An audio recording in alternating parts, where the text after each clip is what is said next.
দেখতে পাচ্ছেন এখানে এই যে দুটি পিলারের দুটি ফুটিংয়ের যেটা বেশ সেটা এখানে কিন্তু বেরিয়ে আছে। একেবারে ওয়াল সেটে এই বিল্ডিংটা ওঠানো আছে, দেখছেন, দেখাবো আপনাদেরকে। আর এইদিকে দেখেন, এবার এখানে যে বাড়ির মালিক উনি খুঁড়তে গিয়ে বাড়ি করবেন এখানে, দেখতে পাচ্ছেন এখানে খোঁড়া প্রায় হয়ে গেছে, সরু জায়গা। তো ইনিও পুরো ওয়াল ঘেঁষে বিল্ডিং উঠাবেন। তো এখন দেখছেন যে ইনার এখানে এরকম কন্ডিশন হয়েছে। এবার পিলার ইনারও কিন্তু এক কর্নারে ওইটা কর্নার, আর একটা এখানে পড়বে। এই জায়গাটাতে সিঁড়ি হবে এবং সেফটি ট্যাঙ্কি হবে।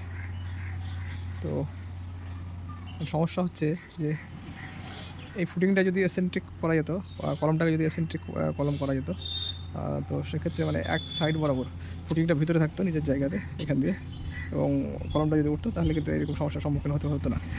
এখন হচ্ছে যে ইনারও উঠবে ফুটিংটা, এই দুটো কম্বাইন্ড ফুটিং হবে, ওইদিকে একটা কলম আর এখানে একটা কলম, কম্বাইন্ড ফুটিং।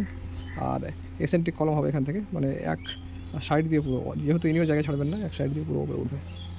তো সেক্ষেত্রে আর পরবর্তীতে কোনো সমস্যা হবে না। বা এদিকটা দেখছেন এই যে জায়গাটা ফাঁকা জায়গা, এখন ইনি যদি ইনার এই জায়গাতে পুরো ফুটিংটা যদি করেন এবং কলমটা যদি এক সাইড দিয়ে উঠে, তাহলে পরবর্তীতে ইনি যদি নিজের জায়গাতে একটু জায়গা না ছাড়তে চান, খুঁড়েন যদি, তার কোনো সমস্যা কিন্তু হবে না।